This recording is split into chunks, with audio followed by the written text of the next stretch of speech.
नमस्कार, मार्गदर्शक के इस एपिसोड में आपका स्वागत है। आपके साथ मैं हूं निधि और हमेशा की तरह हमारा मार्गदर्शन करेंगी ममता अवस्थी जी। ममता जी, बहुत बहुत स्वागत है आपका। थैंक यू निधि। दोस्तों, बचपन में अक्सर ऐसा हुआ करता था कि कई बच्चों का स्कूल जाने का मन नहीं करता था, होमवर्क नहीं करना, पढ़ाई नहीं करना, बस मस्ती करना है, घर पे रहना है। लेकिन क्या यही प्रॉब्लम्स बड़ों के साथ यानी कॉलेज स्टूडेंट्स के साथ या प्रोफेशनल कोर्सेज जो बच्चे कर रहे हैं उनके साथ भी ये प्रॉब्लम क्या आती है? कुछ ऐसी क्वेरीज हमारे पास आई है, तो ममता जी आज हम उसी बारे में डिस्कस करना चाहेंगे। अच्छा, बिल्कुल बिल्कुल कर सकते। तो चलिए शुरुआत करते हैं और पहला लेटर पढ़ते हैं। ये लेटर हमें लिखा है संकेत जी ने, जो कि बी के स्टूडेंट हैं और सेकेंड ईयर के। स्कूल में ये काफ़ी अच्छे स्टूडेंट रहे हैं, हमेशा अच्छा रिजल्ट लाते आए हैं, लेकिन कॉलेज में आकर बात कुछ और हो गई। इस वक्त ये खुद को डायरेक्शनलेस फील कर रहे हैं। इन्हें समझ नहीं आ रहा है कि इन्हें आगे चलकर फ्यूचर में करना क्या है। वैसे तो ये बी कर रहे हैं, लेकिन अब ये उसे लेकर भी कंफ्यूज्ड है कि ये ठीक भी है या नहीं। इन सब बातों से परेशान है, जिससे ना तो इनका कॉलेज में मन लग रहा है और ना ही पढ़ाई में। ये खुद को अपने वापस उसी एटीट्यूड में देखना चाहते हैं जैसे कि ये स्कूल में हुआ करते थे। एक ऐसे स्टूडेंट जो काफ़ी ब्रिलियंट थे, कॉन्फिडेंट थे, लेकिन वो कॉन्फिडेंस अब ये खो चुके हैं और इसकी वजह इन्हें समझ नहीं आ रही है कि आखिर ऐसा क्यों हो रहा है। इनसे मैं कहूँगी कि इन्हें बहुत ज़्यादा परेशान होने की ज़रूरत नहीं, क्योंकि ये इनकी अकेले की प्रॉब्लम नहीं है जी। ये प्रॉब्लम आमतौर पे हर वो स्टूडेंट फेस कर रहा है जो स्कूल टाइम में काफ़ी अच्छा समय जिन्होंने व्यतीत किया हुआ है, जो हमेशा स्कूल में काफ़ी पैम्पर्ड रहे हैं, टीचर्स जिनसे खुश रहते थे और काफ़ी एक्टिव रहे हों अपने स्कूल टाइम में। तो वो स्टूडेंट्स जब कॉलेज जाते हैं तो उनको काफ़ी इस तरीके की परेशानियां आना बहुत ही नेचुरल है जी। इसका एक कारण ये होता है निधि कि देखिए, कॉलेज में आने के बाद फ्यूचर पूरा अनडिफाइंड सा लगता है। जब तक आप स्कूल में होते हो तो आपके पेरेंट्स हैं, आपके रिलेटिव्स हैं, सब आपसे पूछते रहते हैं तुम क्या बनोगे, क्या बनोगे, तुम्हारे एम क्या है लाइफ का जी। जब ये कॉलेज में तो उस समय इन्हें वो एहसास होता रहता है, क्योंकि उस समय जो मेन मुद्दा होता है एजुकेशन का, वो होता है किसी अच्छे कॉलेज में एडमिशन पाना जी। तो एक कुछ उनको दिखता है कि हम इसलिए पढ़ रहे हैं जिससे कि हमको इस कोर्स में या इस टाइप के इंस्टीट्यूशन में एक एडमिशन मिल जाए। तो वो दिशा निर्धारित है जी। अब कोई दिशा ही नहीं है, क्योंकि अब इनका एडमिशन हो चुका है। अब इनको फ्यूचर की प्रॉब्लम्स दिखती हैं। तो कहीं ना कहीं इसमें इनका कोई पर्सनल दोष नहीं है, ये एक नेचुरल सिनेरियो है। थोड़ा बहुत दोष इसमें मैं कहूँगी कि लिंक एस्टैब्लिश नहीं होने का है, मतलब पेरेंट के एक्सपेक्टेशन की लिंक जो है हमसे नहीं एस्टैब्लिश हो पाती, एक ये कारण होता है। कई बार ये भी होता है कि जो कोर्स हम पढ़ते हैं नॉर्मली, जब आप काम करने जाते हो प्रैक्टिकल लाइफ में, तो जो आपने पढ़ा है उसका काम के साथ कोई रिलेशन ही आप एस्टैब्लिश नहीं कर पाओगे। ऐसा आपके सीनियर्स आपको अक्सर बताते रहते हैं कि जो आप पढ़ रहे हो वो एक चीज़ है, जो आप करने वाले हो वो दूसरी चीज़ है। ये बड़ा ही डिमोटिवेटिंग फैक्टर होता है। तो आप जब पढ़ रहे होते तो आपको ये एक अजीब सी फीलिंग आती है कि हम ये सब कर ही क्यों रहे हैं। पढ़ाई करने का मतलब क्या है? वैसे ये जनरल सा कॉन्सेप्ट हो गया कि बुकिश नॉलेज जो है वो प्रैक्टिकल लाइफ में काम में नहीं आता है, आपको फिर से जीरो से स्टार्ट करना ही होता है। तो ये कुछ ऐसे फैक्ट्स ऑफ लाइफ हैं जो किसी भी कॉलेज गोइंग स्टूडेंट को वाकई में डिमोरलाइज करते हैं कि हम क्यों पढ़ रहे हैं। दूसरी चीज़ एक जो बहुत कॉमनली मैंने ऑब्जर्व की है कि स्टूडेंट्स के ऊपर एक अलग सा प्रेशर तो रहता है, पर वो प्रेशर भी डिफाइंड नहीं है। ना तो कोई लाइफ का एम रहता है, ना कोई फ्यूचर की सर्टेनिटी होती है, ना कोई जॉब की दिशा दिखती है, ना आपको कहीं से ऐसा लगता है कि आप पेरेंट्स को सेटिस्फाई कर रहे हो। पेरेंट्स में वो मैच्योरिटी नहीं आती कि बच्चा अब कॉलेज जाने लगा है, स्कूल में नहीं जा रहा है, तो वो उतने घंटे बैठ के पढ़ने वाला नहीं है जैसा कि वो पहले पढ़ता था। वो जो एक्सपेक्टेशंस का डिफरेंस आ जाता है, वहाँ पे भी बच्चे बड़ा घबरा जाते हैं, परेशान हो जाते हैं, उन्हें समझ में नहीं आता कि वो करें क्या। एक बहुत बड़ा डिमोटिवेटिंग फैक्टर जो है कि मतलब इन लोगों को एक नई चीज़ मिल जाती है कॉलेज जाके, नई छूट मिल जाती है, और वो है क्लास बंक करने की। ये छूट नॉर्मली आपको स्कूल में नहीं मिलती है, बिल्कुल स्ट्रिक्टेड होता है, बहुत स्ट्रिक्ट होता है। तो ये जो कॉलेज में क्लास बंक करने की छूट है, ये शुरू में तो बहुत अच्छी लगती है कि मन हो तो आप एक पर्टिकुलर लेक्चर में जाइए और मन हो तो आप मत जाइए। लेकिन जब बात आती है एग्ज़ाम्स की, जब बात आती है नॉलेज की, तो जाके इसके ड्रॉबैक्स आपको समझ में आते हैं जी। वो बहुत ही बड़ा एक डीमोटिवेटिंग फैक्टर है स्टूडेंट्स के लिए। मैं कहूँगी कि नॉर्मली मैंने देखा जैसे इंजीनियरिंग वाले हैं तो इन लोगों को लैंग्वेज की क्लासेस या थोड़ी लो टेक्निकल क्लासेस पसंद नहीं आती। तो ये जो बंक करते हैं, बाहर निकल जाते हैं, वो बंक करने से जो क्लास के समय में, लेक्चर के समय में जो टिप्स दी जाती हैं वो टिप्स ये मिस आउट कर जाते हैं। और वो टिप्स अगर एक बार आपके मिस हो गई, आपको क्लास नोट्स तो देखिए फिर से मिल जाएंगे, फ्रेंड्स से सबसे मिल जाएंगे, लेकिन वो आपको फिर बाय हार्ट करना पड़ता है, आपको रटना पड़ता है जी। आपको वो चीज़ें दिमाग में बैठती नहीं है। क्लास में बैठने से आप भले ही बोर हो रहे हैं, भले ही आपको कुछ भी अच्छा नहीं लग रहा है क्लास में, लेकिन वो जो बातें क्लास में हो रही हैं, जो कोरिलेशन एस्टैब्लिश होता है, मान लीजिए प्रोफेसर ने कुछ पढ़ाया, किसी ने कुछ पूछा, तो वो इम्पैक्ट आपके सबकॉन्शियस में ऐसा पड़ता है कि आपको वो चीज़ याद रखने का एक बहाना मिल जाता है, एक क्लू मिल जाता है। वो चीज़ें ये लोग मिस आउट कर जाते हैं। वो एक एक्सपीरियंस की तरह हो जाता है, वो एक एक्सपीरियंस होता है, वो पढ़ने की बात नहीं होती।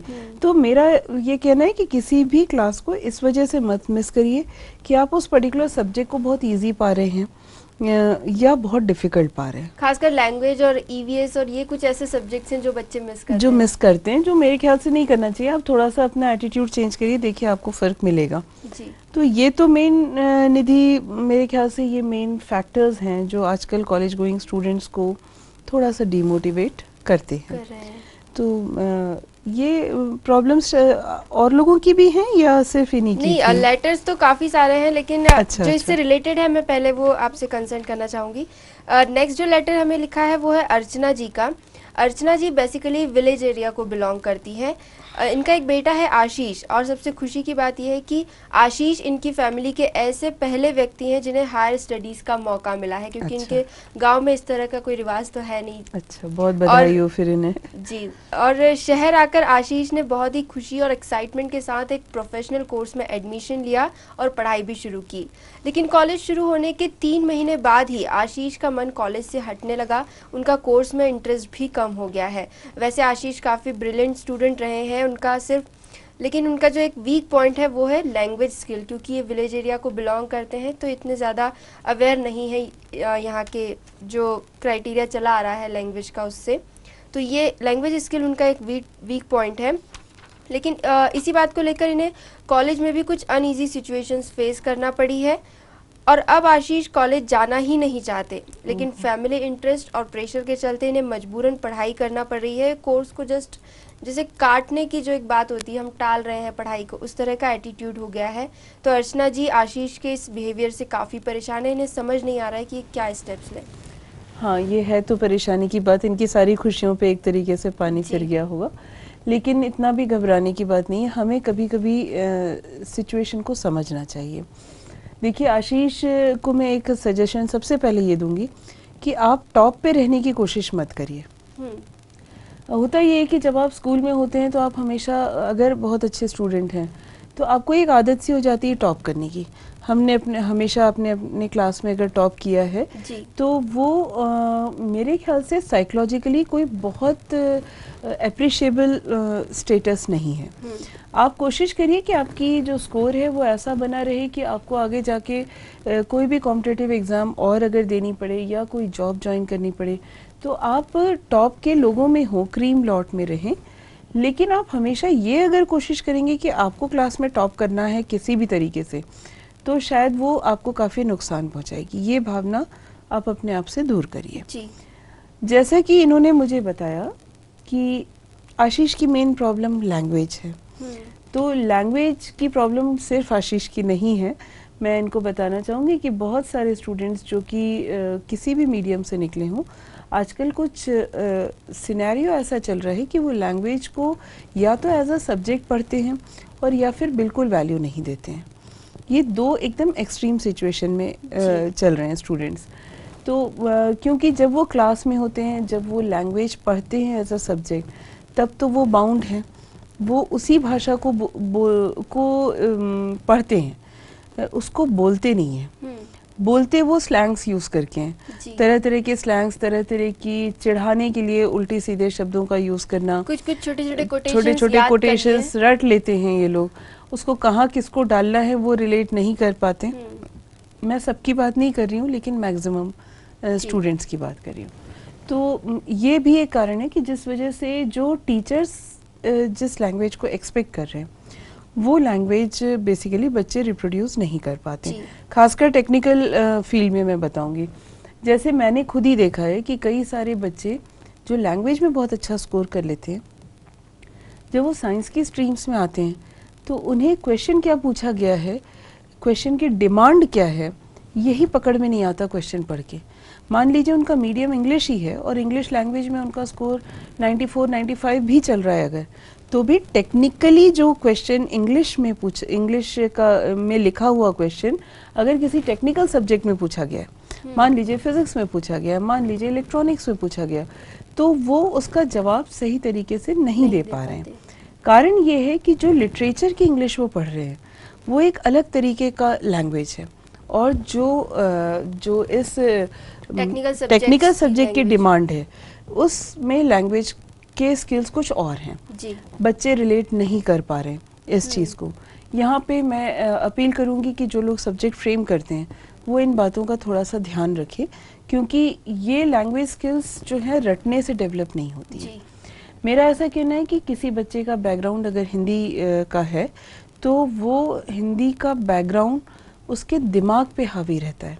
उसको आप फोर्सफुली अंग्रेजी सिखा सकते हैं, लेकिन अंग्रेजी में सोचना नहीं सिखा सकते।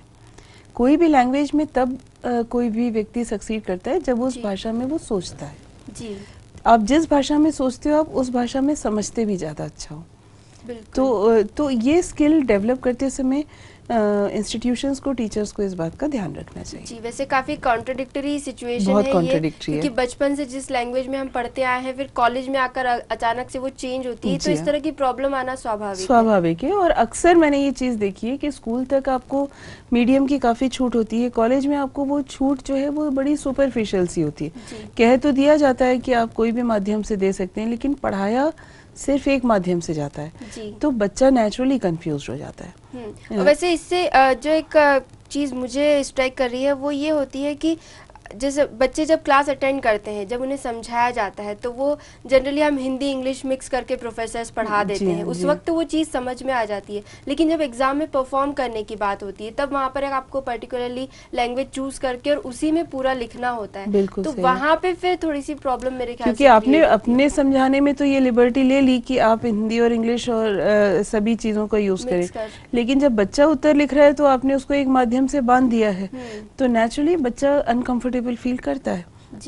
इनके तरीके के जो स्टूडेंट्स हैं उनके लिए बहुत आम बात है, मतलब जी अक्सर ये चीज़ खैर हमने भी फील की है अपनी लाइफ में, तो वो काफी मतलब इरिटेशन होता है कि यार हम क्यों मिक्स करके नहीं लिख पाते। हमें समझ में आ चुका है पर हम उसको एक्सप्रेस नहीं कर पा रहे, क्योंकि हम एक पर्टिकुलर लैंग्वेज के साथ बंध गए हैं।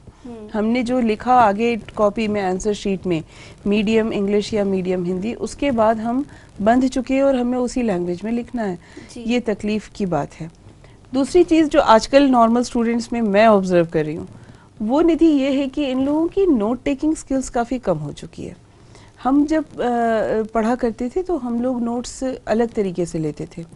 आजकल शायद मैं इस जगह पे नहीं समझ पाती हूँ, अक्सर स्टूडेंट्स ये कहते हैं कि टीचर ने लेक्चर लिया और वो सारी चीज़ें नोट नहीं कर पाए क्योंकि उनकी स्पीड में प्रॉब्लम है, उनकी राइटिंग स्किल्स जो हैं वो अब उतनी बेटर नहीं रही जी।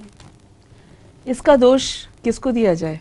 मेरे ख्याल से मैं सारा दोष मोबाइल्स को देती हूँ इसमें, क्योंकि मोबाइल में टेक्स्ट मैसेजिंग जो ये लोग करते हैं उसमें जो लैंग्वेज यूज़ होते हैं, उसमें जो वर्ड लिमिट दी होती है, उस वजह से इनकी स्पेलिंग ख़राब हो रही है जी। इन्हें हैंड राइटिंग की कोई अर्जेंसी अब लगती नहीं है।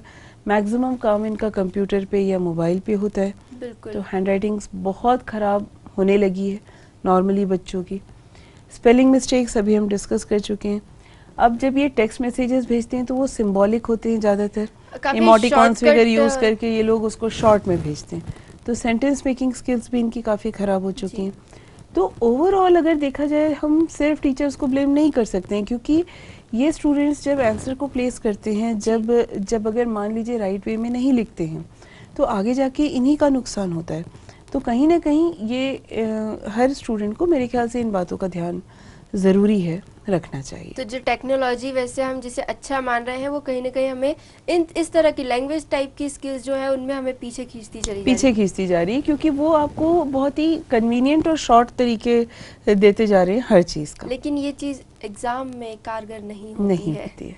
बिल्कुल। दूसरी बात जो बहुत ही मुझे इनके लेटर से लगी थी अलार्मिंग, वो थी कि इनका कॉलेज जाने का मन नहीं हो रहा। हाँ, वो जाना नहीं चाह रहे हैं। तो मेरे ख्याल से इनको अपने बेटे से बात करनी चाहिए, क्योंकि मैं नहीं समझती कि सिर्फ भाषा की वजह से ये ऐसा हो रहा होगा। मेरे पास भी निधि कुछ इन्फॉर्मेशन आई थी, कुछ लेटर्स आए थे, कुछ क्यूरियोसिटीज़ आई थी जिनमें यंगस्टर्स इन्वॉल्व थे, कॉलेज गोइंग स्टूडेंट्स, और मैं आपसे शेयर करना चाहती हूँ। जी बिल्कुल, हमारे दर्शकों के लिए एक मार्गदर्शन होगा। जी हाँ, क्योंकि वो स्टूडेंट्स थे जो किसी न किसी कारण से कॉलेज जाने से उनका मन हट रहा है, और ये भी केस कुछ वैसा ही मुझे लग रहा है। यहाँ पे मैं कुछ चीज़ों को हाईलाइट करना चाहूँगी। कॉलेज जाने में जो स्टूडेंट्स को आजकल ख़राब लगने के कुछ कारण हैं, जिसके लिए इंस्टीट्यूशंस भी रिस्पॉन्सिबल हैं। देखिए, हमारे एक्सपेक्टेशंस स्टूडेंट से बहुत ज़्यादा है।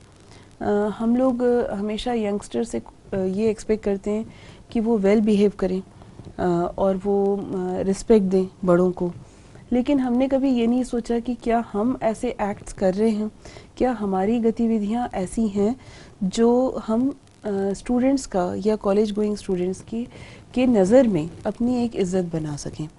अगर आपका ड्रेसअप प्रॉपर नहीं है, अगर आपकी हैबिट्स प्रॉपर नहीं हैं, आप पान मसाला खाते हुए, सिगरेट पीते हुए और गंदे तरीके से बातें करते हुए अगर स्टूडेंट्स के सामने कभी भी डिस्प्ले हो जाते हैं, तो आपको ये ध्यान में रखना होगा कि आपकी इज़्ज़त डेफिनेटली कम हो जाती है। रिलेशंस आपको स्टूडेंट से ऐसे डेवलप करने हैं कि वो इंटरपर्सनल रिलेशंस तो हों, लेकिन एक डिस्टेंस इस लेवल पे हो कि आप अपनी फ्रीडम को उनके सामने एकदम एक्सपोज मत करिए। जी। अगर आपको कोई गलत आदत है तो या तो आप उसे सुधार लीजिए, क्योंकि इस प्रोफेशन में आपके ऊपर हमेशा यंगस्टर्स की नज़र है। आप उनके आइडियल भी हो सकते हैं, आप उनके लिए एक नाराज़गी उतारने का ज़रिया भी हो सकते हैं। ये आपकी चॉइस है। मेरा ऐसा अपील है कि क्योंकि आप मैच्योर्ड हैं, आप को दिशा देना, आपका स्टूडेंट्स को दिशा देना आपकी ज़िम्मेदारी है।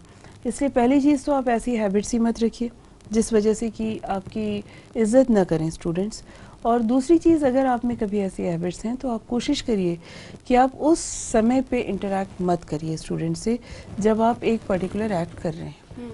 मान लीजिए आप अल्कोहल लेते हैं तो आप उसको स्टूडेंट्स के साथ बैठ के मत लीजिए। कहीं तो एक डिस्टेंस आपको मेंटेन करना होगा। एक जो मैंने मेन ड्रॉबैक देखा वो ये था। दूसरा, एक स्टूडेंट का बहुत बड़ा प्रॉब्लम था जो मैं अगेन इंस्टीट्यूशन से अपील करना चाहूँगी, बिना नाम लिए, क्योंकि हो सकता है कि ये मेरे पास जो 5-6 स्टूडेंट्स के फीडबैक हैं वो एक जनरलाइज्ड फॉर्म में अगर हम ले लें। इन बच्चों का ये कहना है कि इनकी क्लास का टाइम मान लीजिए अगर 10 से 12 है किसी एक पर्टिकुलर प्रोफेसर का, तो कई बार ऐसा होता है कि ये बच्चे वहाँ रुके होते हैं, पार्किंग में बैठ के बातें करते होते हैं, टीचर का इंतज़ार कर रहे होते हैं, और टीचर बिना किसी इन्फॉर्मेशन के, इंस्टीट्यूशन बिना किसी इन्फॉर्मेशन के जो है इनको बैठे रहने देता है। अगर इनमें से कुछ स्टूडेंट्स ये सोच के वापस चले जाएं 11 बजे भी कि अब तो आज क्लास नहीं होगी, हम 1 घंटा वेट कर चुके हैं, तो बाय चांस कभी कभी ऐसा हो रहा है कि वो पर्टिकुलर टीचर या प्रोफेसर 11:30 बजे वो डिपार्टमेंट पहुंच गए और अचानक उन्होंने क्लास लेना शुरू कर दिया। यानी 10 से 12 की क्लास में अगर कोई टीचर मान लीजिए 11:15 या 11:30 बजे एंटर कर रहा है, तो कायदे से उसे कोई हक नहीं है अटेंडेंस लेने का, क्योंकि अटेंडेंस की बात तब आती है जब आप खुद टाइम पे पहुंचे। अगर आप खुद समय पे नहीं पहुंचे हैं तो कहीं ना कहीं आपको इसका हक नहीं है। तब आपको कोई हक नहीं होता कि आप किसी स्टूडेंट को ह्यूमिलिएट करें, क्योंकि अगर स्टूडेंट्स पार्किंग में बैठे होते हैं तो उस समय वो कितने तरीके के क्राइम में इन्वॉल्व होते हैं ये भी एक इंस्टीट्यूशन की जिम्मेदारी है देखना। वो बच्चे क्या करें, अगर वो आपस में इंटरैक्ट करते करते किसी लड़ाई में एंड अप हो जाते हैं तो वो उनकी गलती नहीं है, वो उनकी इमेच्योरिटी है, लेकिन वो तो इमेच्योर्ड हैं। इंस्टीट्यूशंस को ध्यान में रखना होगा कि ऐसी सिचुएशंस ना आए। अगर ऐसा कुछ है भी तो प्री इन्फॉर्मेशन दी जा सकती है, दी जा सकती है कि आज ये पर्टिकुलर क्लास नहीं होगी या ये पर्टिकुलर टीचर इतने बजे के बाद आपको मिलेंगे। तो कम से कम जो बच्चे इन न्यूसेंसेस में इन्वॉल्व नहीं होना चाहते वो फ्री होके निकल तो सकें वहाँ से, अवॉइड कर सकें उस सिचुएशन को और वापस वो गिवन टाइम पे आ सकें। ये जिम्मेदारी अब आप बताइए कि किसकी है? ये तो इंस्टीट्यूट मैनेजमेंट का ही काम है कि प्रोफेसर्स या टीचर्स को के लिए भी एक जो है रूल्स एंड रेगुलेशंस होने चाहिए। और नॉर्मली मैंने देखा है कि जो गवर्नमेंट वाली जगह हैं जहाँ पे कि कोई इंस्टीट्यूशनल पर्सनल कोई स्ट्रिक्टनेस नहीं है, वहाँ बच्चे ये सिचुएशन बहुत ज़्यादा फेस कर रहे हैं। उसके बाद फिर अगर हम उन्हें ब्लेम करें कि वो लोग ड्रग्स में इन्वॉल्व हो रहे हैं या लड़ाई में इन्वॉल्व हो रहे हैं या कोई इंडिसिप्लिनरी एक्ट प्लान कर रहे हैं, तो ये उनकी गलती से ज़्यादा मेरे ख्याल से ये हमारी जिम्मेदारी बन जाती है। जी, और ओवरऑल ये सिचुएशन देख कर तो ऐसा लगता है कि इससे तो स्कूल का एनवायरनमेंट काफ़ी गुना बेहतर होता है। तो क्यों बेहतर है? क्योंकि स्कूल में एक नॉर्मल रेस्ट्रिक्शन है जी। वो रेस्ट्रिक्शंस अगर स्टूडेंट्स के लिए है तो टीचर्स के लिए भी है। वही रेस्ट्रिक्शंस क्वालिटी इंस्टीट्यूशंस को फॉलो करना चाहिए जी। तो अगर इससे एजुकेशन भी काफ़ी अच्छी मिलेगी और स्टूडेंट्स का बिहेवियर भी up to institute, up to professor, up to parents काफ़ी अच्छा हो जाएगा। काफ़ी अच्छा हो जाएगा। देखिए, सिर्फ अटेंडेंस का डंडा मार देने से आप किसी को डिसिप्लिनरी सिचुएशन में नहीं ला सकते। वो आप तब लाइए जब आप खुद उस रूल को फॉलो करें। यहाँ गांधी जी का भी यही कहना था कि जो काम आप खुद नहीं करते वो आप दूसरों से एक्सपेक्ट भी मत करिए जी। तो ये तो एक मेरी नॉर्मल अपील है। एक और चीज़ जो कई बच्चों ने मुझे अपने मेल में कई एग्जाम्पल्स के साथ भेजे, डिफरेंट इंस्टीट्यूशंस के बच्चे थे, वो ये था कि फेवरेटिज्म का। बच्चे हमेशा ये फील करते हैं कि टीचर्स को अगर हम जब तक कोई पर्सनल फेवर नहीं देते तब तक वो टीचर हमारा पूरा ध्यान नहीं रखेंगे। या फिर कॉलेज में हमेशा ऐसा होता है कि जब तक हम किसी टीचर को आते जाते गाड़ी में लिफ्ट न दें या किसी टीचर के घर का कोई काम ना करें या किसी टीचर की वाइफ को या बच्चों को मैं स्कूल छोड़ के आऊँ, लेने नहीं जाऊँ, तब तक मुझे ना तो अटेंडेंस मिलती है, ना मुझे असाइनमेंट्स मेरे देखे जाते हैं, ना मेरी कोई बात सुनी जाती है। यानी कहीं ना कहीं स्टूडेंट को पार्शियल बिहेवियर फेस करना पड़ रहा है। ऐसा बहुत सारे कॉलेज स्टूडेंट्स की शिकायत है।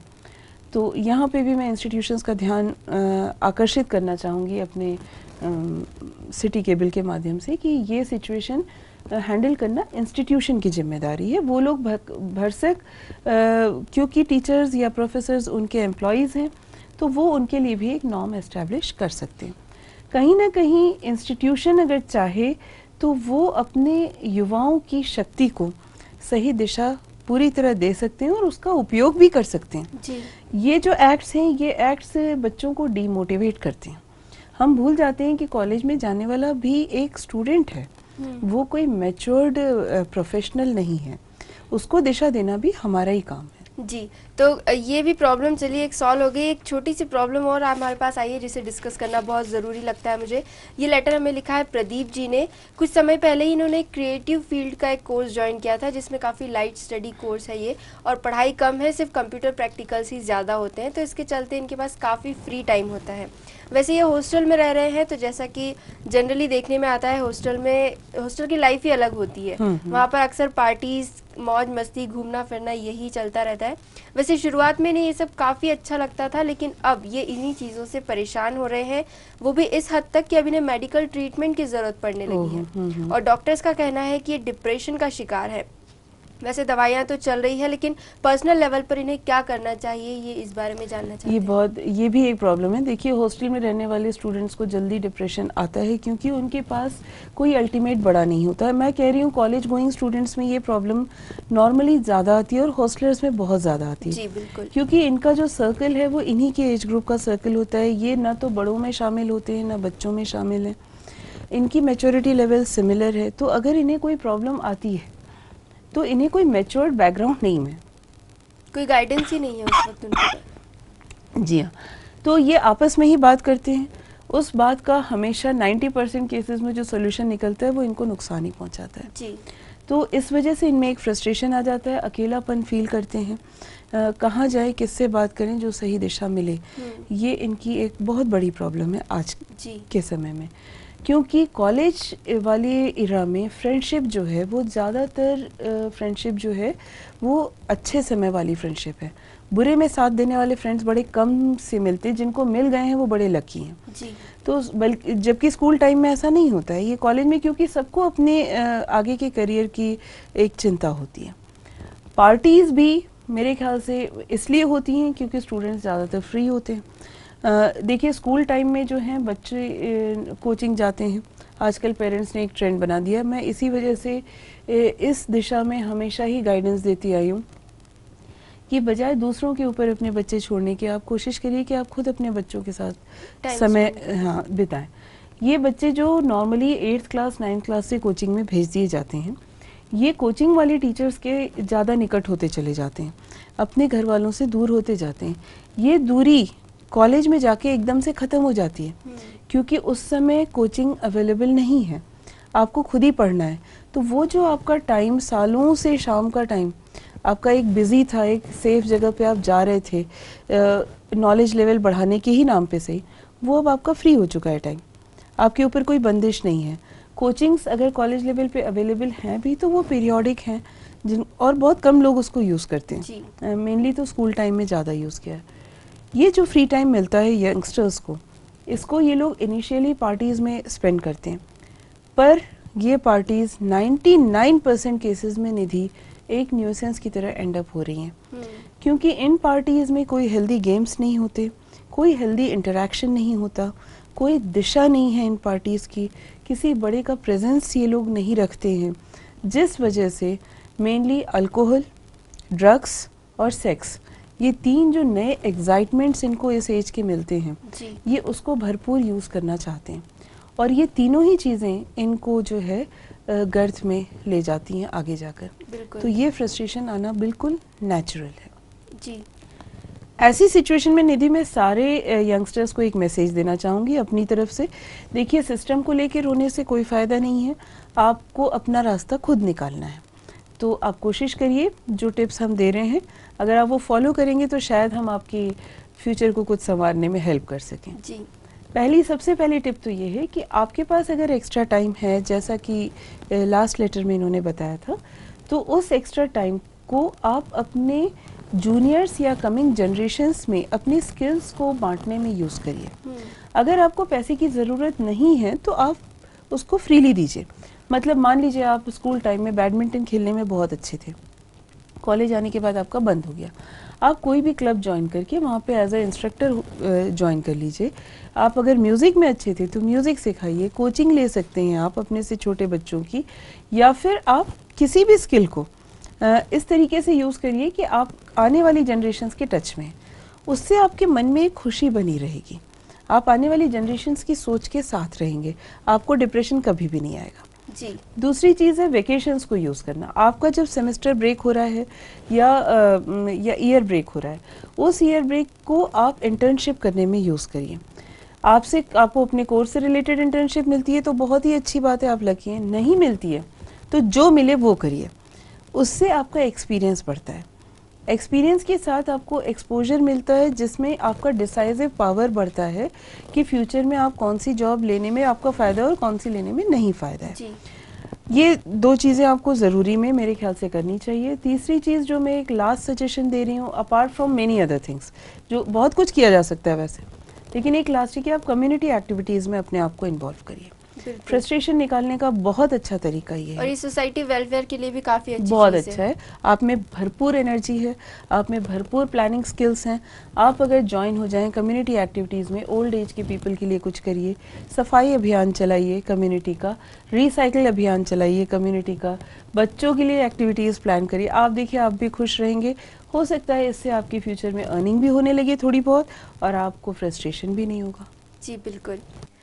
तो ये था आज का मार्गदर्शन, जिसमें हमने डिस्कस किया कॉलेज स्टूडेंट्स की प्रॉब्लम को और ममता जी से जाना उनके सॉल्यूशन को लेकर मार्गदर्शन। अगली बार फिर मिलेंगे एक नए टॉपिक के साथ। कोई भी फीडबैक या क्वेरी आप हम तक पहुंचाना चाहते हैं तो हमारा ईमेल आईडी है margdarshak.city@gmail.com। अपनी बातें हमसे जरूर शेयर कीजिए। अगली बार फिर मिलेंगे, तब तक के लिए नमस्कार।